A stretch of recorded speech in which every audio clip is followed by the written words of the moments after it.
Hello everyone, I'm Justice Graves, and on this video I could talk about my run for school committee, but instead I'm going to talk about the annual town meeting. This is going to be my thoughts before the Town of Templeton's annual town meeting on this May 12th of 2021 that will start at 6 o'clock. Now I'm recording this very late. It is 4:12 right now on my clock and on my phone. So that means I might not be uploading this onto YouTube until much later than I want, depending on how it renders and everything.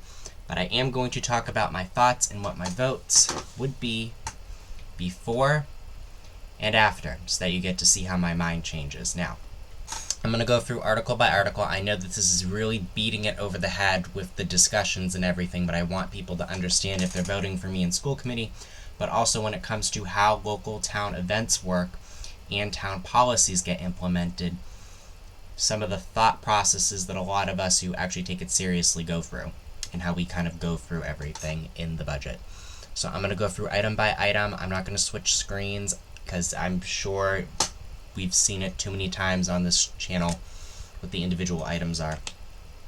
For Article 1, the fiscal year 2021 operating budget amendments, I will vote yes. Article 2, the consent agenda, I will vote yes. Article 3, the FY22 Sewer Department operating budget, I will vote yes. Article 4, the Sewer Capital Project for FY22, I will vote yes. Article 5, the FY22 Cable Department operating budget, I will vote yes. Article 6, deposits to the General Fund Stabilization and OPEB accounts, I will vote yes. Article 7, funding on community preservation accounts, I will vote yes. Article 8, the Community Preservation Act BES appropriation, I will vote yes. Article 9, Community Preservation Act Gilman Waite appropriation, I will vote no. Article 10, rescission of authorized but unissued debt, I will vote yes. Templeton Scholarship Fund, Article 11, I will vote yes. Article 12, property valuation account, I will vote yes. Article 13, which is setting the salaries of elected town officials, I will vote yes. Council on Aging, Article 14, the amendment to the bylaws or the adjustment to the bylaws, I will vote yes. Article 15, the Disability Commission, I am not sure how I'm going to vote because I want to ask a question with regards to immutable characteristics and Massachusetts' non-discrimination laws, because familial relations and having a physical disability are part of the requirements of being on this public commission, and I wonder about the legality of that, even though this is authorized by Massachusetts General Laws, Chapter 40, Section 8J. That does not necessarily mean that that does not violate Massachusetts' multiple chapters on non-discrimination. Not multiple chapters, multiple sections on non-discrimination, so I just want to make sure that gets brought up. So that is a question. I will probably go to the podium on that. Article 16, FY22 General Fund Operating OPEX Budget, I will vote yes.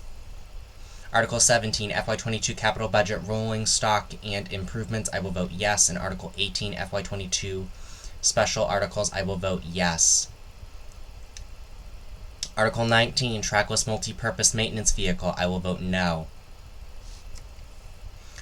Montechusett Regional Vocational Technical Schools, Article 20, this is their budget for the Monty Tech Vocational School District, I will vote yes. Article 21, I'm sure everyone just wanted to hear my vote on this.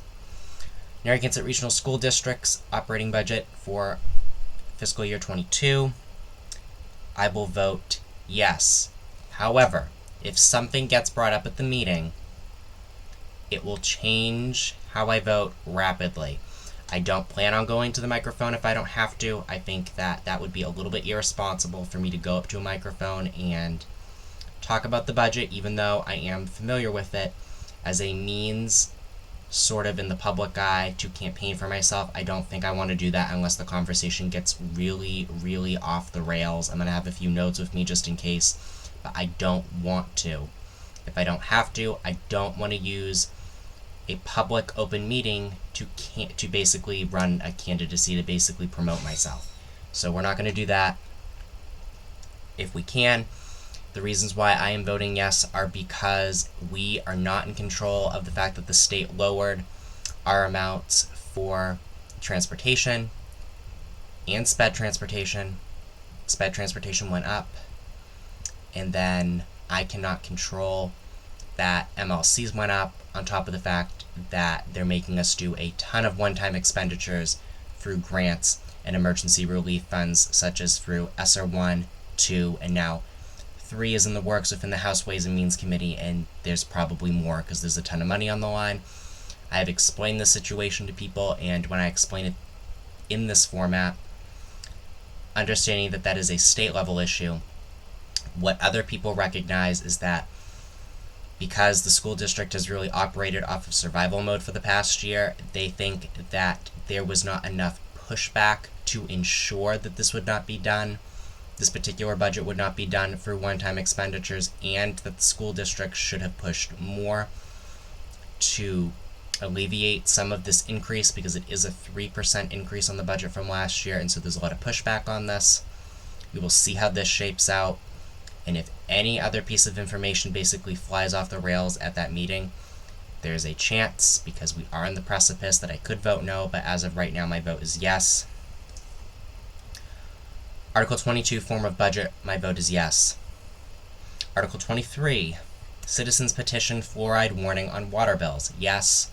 Article 24, citizens petition fluoride legislation, no. This is consistent with what I did last time. No problem with warnings on bills. I think that this is just this gives too much power to citizens at the open town meeting to make too many adjustments to the amount of fluoride in the water supply. So I don't think that that's necessarily a responsible option for us. So that is why I will vote yes on Article 23, no on Article 24, and that basically sums that entire situation up. Alright, this is just my before video. If any of my votes change, I will tell you in the after video, as well as what I thought were the pros and cons of what happened at Open Town Meeting. I hope this was informational. Like, share, and subscribe if you like this content, and if you like my campaign for school committee, for local school committee for the Narragansett Regional School District. And thank you. I really appreciate it.